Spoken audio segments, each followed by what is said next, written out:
So, a pleasant day, everyone. Today, we will continue our discussion regarding diversity of indigenous people in Mindanao. But before that, next slide, please. So, Mindanao is one of the three island groups making up the Philippines archipelago. So, its largest island are the Mindanao landmass, Basilan. Next slide. Next slide. Basilan, Hulo, Tawi-Tawi, and Dinagat. So Mindanao is not just rich in islands, but also a home of rich tapestry of indigenous people with unique tradition, culture, beliefs, and languages or dialects. So now, let's proceed or let's recognize the different indigenous people in Mindanao. So first, the Bangsamoro region. So Bangsamoro region, one of the indigenous people here in this region are the Moro. So the term Moro generally refers to various ethno-linguistic groups. So when we say ethno-linguistic group, it's a community or population that share a common ethnic identity like culture, their tradition, language, or their dialects. And Moro people reside from southern Philippines. So next slide, please. So historically, this group were known to have resisted Spanish colonization in the region, with significant events like the Battle of Tuguegarao in 1575. So Battle of Tuguegarao, local groups fought to defend their land from Spanish forces, seeking to establish control. So muna na ay Battle of Tuguegarao anang of time against the Spanish. And the Battle of Budaho of 1906, no? So 1906, ani nga time is this was the history involving more people against US military. So nag-defend ang more people ani nga time. So next please. The origin of the Moro is debated. So some theories suggest that Moro may be derived from the Arabic word Marawit, meaning invaders or immigrants. And some other theories suggest that Moro came from Malay or Milayo, no? Milayo, referring to people from the Malay archipelago. So next slide, please. So Bangsamoro region or the Moro, various groups including Mindanao, Maranao, Tausug, and Yakan. So Mindanao and Maranao which belong to Australian language family, while Tausug and Yakan speak Australian languages with Malay loanwords. So let's proceed to northern region in Mindanao.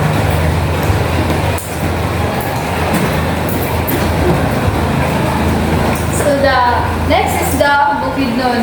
Bukidnon is the province of the Philippines situated in the northern Mindanao. So makita natin na sila sa Mindanao. This is the northern Mindanao region. They're the indigenous group. Then the Bukidnon is derived from the local term Bukid, mean mountain or highland, reflecting its mountainous terrain. So muna gitawag siya Bukidnon kay dagan siya bukid. Ang mga Pinoyanan dito kay puro mga bukid. Then na-establish ang Bukidnon in 1914 na himong probinsya ang Bukidnon sa panahon sa mga American.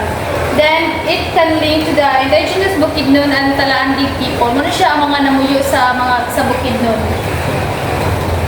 Then the Bukidnon has the ethnic groups include Malubo, Higaunon, and others distinct customs and dialects. So, ang Bukidnon kay mo siya ang pinadako nga kwan sa Mindanao, kanang kayutaan.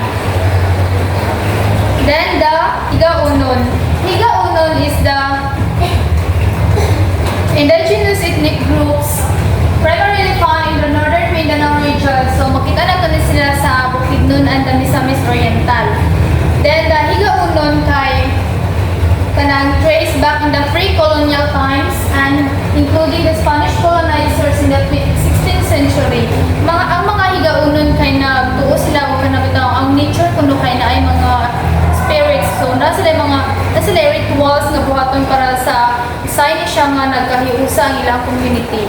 Then ang kanay kuno mga higaunon kay gikan kuno ni sila sa Austronesian region and nabalhin sila sa timog silang Asya. Then ang naghilakbay kuno nila ang kanang Pacific in a million of times.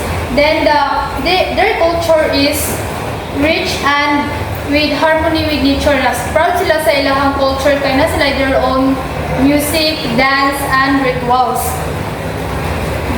Ang groups nila kay gibahin og duha. This is the higaunon magbuhat and higaunon suban. So, ang higaunon magbuhat kay naka-focus siya sa traditional rituals and the higaunon suban kay in the focus in the daily lives.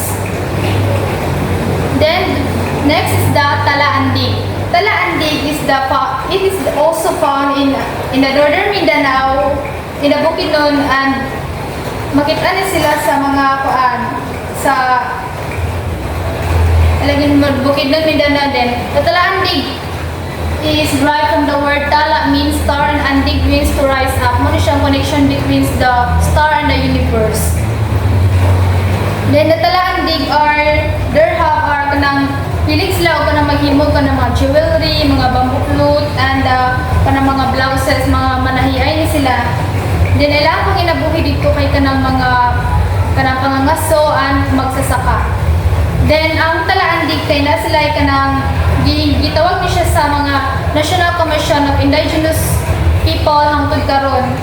Then ang ilang communal living is terms balay.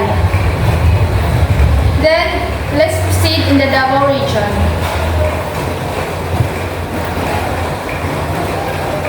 So let's proceed to the Davao region. So the Bagbubo, an indigenous group in the Philippines, primarily reside in Davao region of Mindanao and are known for their rich culture, heritage, and distinct tradition. So, as you can see in the picture, they are wearing the colorful abaka textile. So,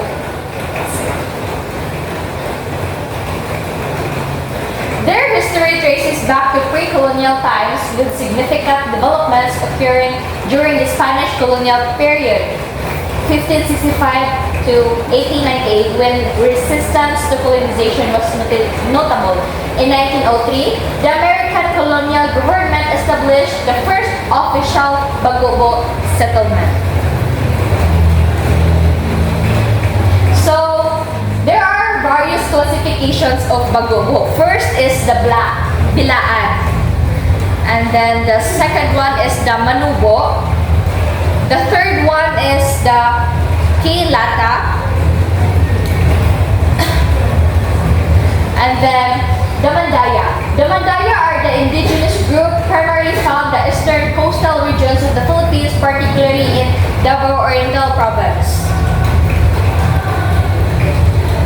Their history dates back several centuries with significant contact with Spanish colonizer beginning in the late 16th century, particularly around 1571, which led to attempts at conversion and colonization.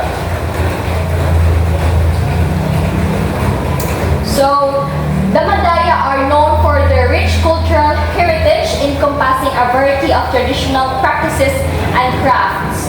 So, and they are also rich to their heritages. Their social structure, art, rituals are deeply rooted in their connection to nature and ancestral beliefs, which continue to be practiced and preserved today. So they believe they are animism, which is they believe that they pray for the nature, which is the tree, mga stones. So mo na ang Mandaya. So the Manubo, various subgroups. The Manubo are indigenous ethnic group native to the Philippines, specifically geographically inhabiting the southern island of Mindanao. They are one of the largest ethnic groups in the country. So, largest groups, one of the largest ethnic groups sa Philippines ang Manubo, with various subgroups such as the Matig-Salog, Matig-Silog, Talaandig, and Umayam Noon, among others. The name Manubo is believed to be derived from Spanish word manibo, meaning the wild man. So, the Manubo there are several types of Manubo, including the coastal Manubo, which is they live in coastal areas and practicing fishing and farming. So, ang ilahang kanang hanap buhay dito is the fishing and farming.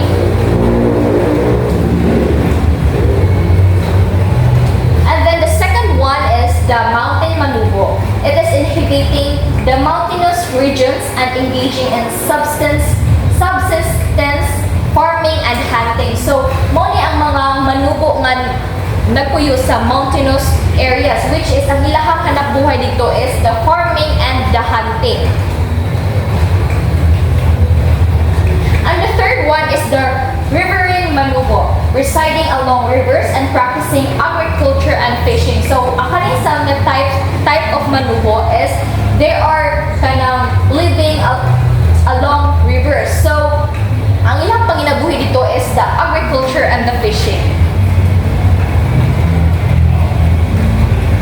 And then the fourth one is the lowland Manubo, which live in lowland areas and engaging in farming and trading. So, ang kanina type of Manubo is farming and trading, which is kanang bitong exchange, kanang mag-exchange lang o kanang mga, for example, fish and kanang mga kamote, exchange nila barters of goods. And then, let's proceed to Saksargen region. So, the Blaan. The Blaan are indigenous people primarily found in the Cotabato region of the Philippines. So, malocate na siya sa Cotabato region of the Philippines with the history dating back centuries as one of the earliest inhabitants of the Mindanao. So, earliest inhabitants Mindanao, which is the Blaan. Blaan, sorry.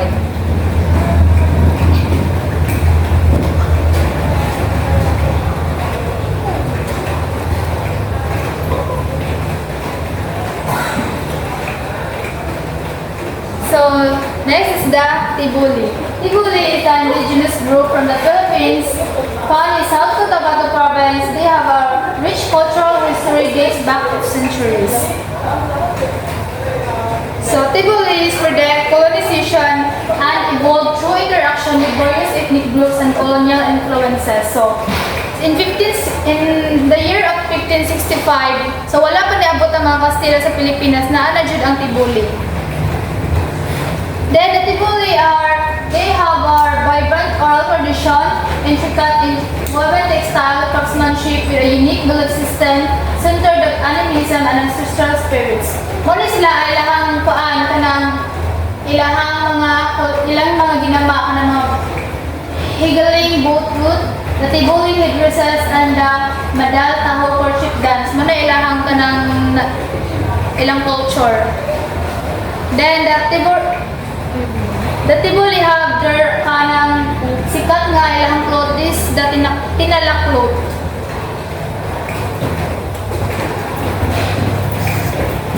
So the last indigenous people of Saksargen region is the Tiduray. So Tiduray are indigenous ethnic group primarily found in the southern Philippines, particularly in the province of Maguindanao on Mindanao Island. So, Tiduray, their history dates back to the early colonization period with significant including 1521.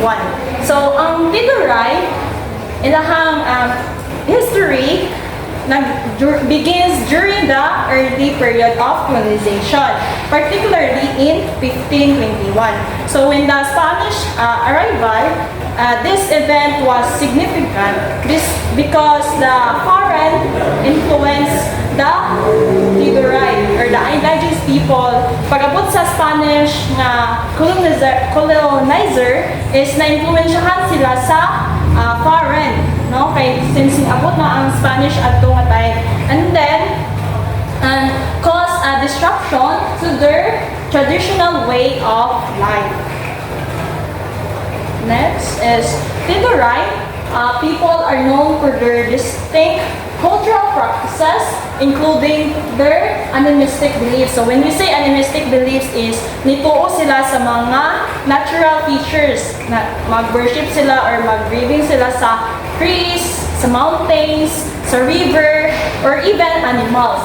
And a notable oral tradition. So may oral tradition, it's the chant, kanang storytelling, songs, mga legends nga gipasa na sa mga elders or sa mga ancestors nila to the next generation. So that's the indigenous people of Soxalgen region. So now let's proceed to Caraga region. So ma-curious mo no kung anong naapoy manubo diri sa Caraga region, then naputo sa Davao region. So lahi ang manubo sa Caraga region o lahi pud ang manubo sa Davao region. So Manubo peoples an indigenous group in the Philippines.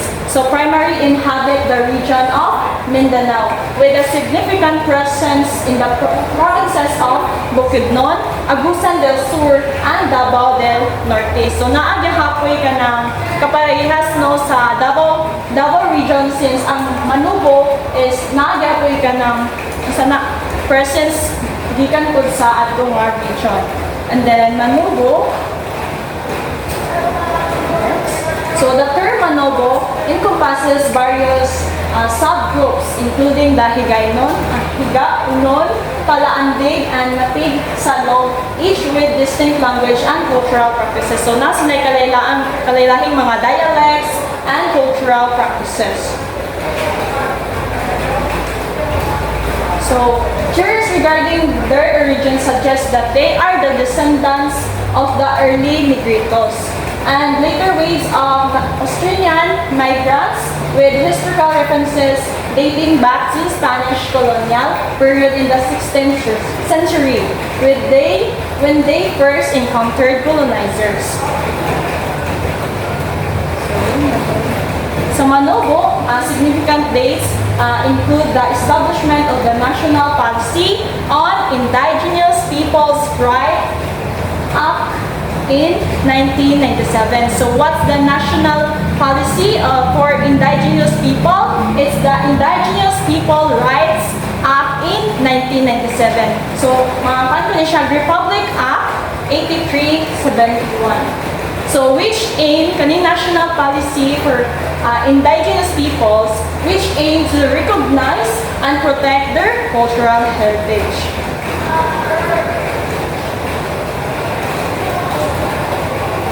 So the Manobo are generally classified into two. So first, those who practice traditional subsistence agriculture. So kanang mga traditional pa nga mga agriculture, the way kana sila magtanom, more on kanang traditional ang ilahang way of kanang farming ana. And then second, those who have integrated into modern economic system. So maging integrate na pud sila sa unsay kanang development sa ato ang society. So often resulting in a blend of old and new practices. So nahaluan na sila o mga practices kay na may bag-on din na napoy daan itong old practices nila. And then, so next is the Mamanwa indigenous people. So the Mamanwa are an indigenous group in the Philippines, primarily located in the eastern part of Mindanao. So particularly in Surigao del Sur and Agusan del Sur. So sorry for that.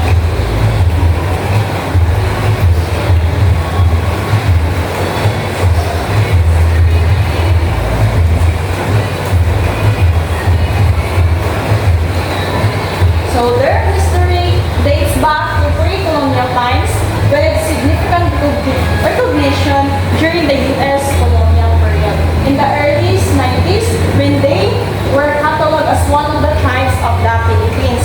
So para masabdan na to, ang Mamanwa gained official recognition as a distinct tribe. So which significant for understanding their cultural identity and historical significance. So, muna yung kwan sa Mamanwa.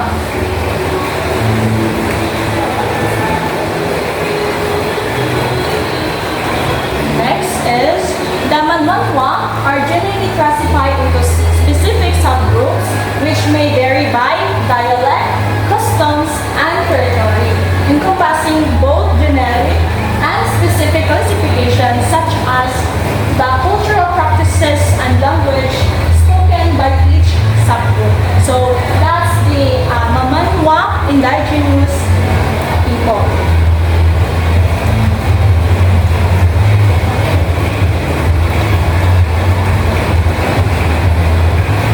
So next is the last but not the least in the indigenous people of Caraga region, the Subani.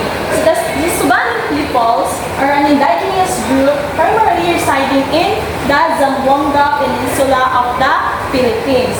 So particularly in the province of Zamboanga del Sur and Zamboanga Sibugay.